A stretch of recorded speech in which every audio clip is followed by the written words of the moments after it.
Why do 90% of awesome Minecraft screenshots look so much better than yours? It's all about shaders.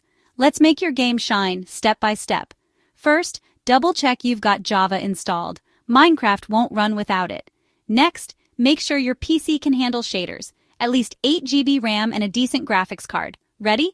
Update Minecraft to 1.2, 1.6, and let's go. Head over to the Iris Shaders website, search Iris Shaders Minecraft, and download the installer for 1.21.6. Double-click the .jar file. Pick Iris Install. Select your Minecraft version and hit Install. Now open your Minecraft launcher and choose the shiny new Iris and Sodium profile. Time to grab a shader pack. Check CurseForge or Modrinth and download a shader you like. Don't unzip it.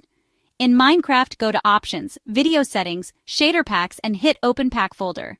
Drag your shader, zip in, select it in-game, and click Apply. Jump into your world and say hello to Epic Graphics.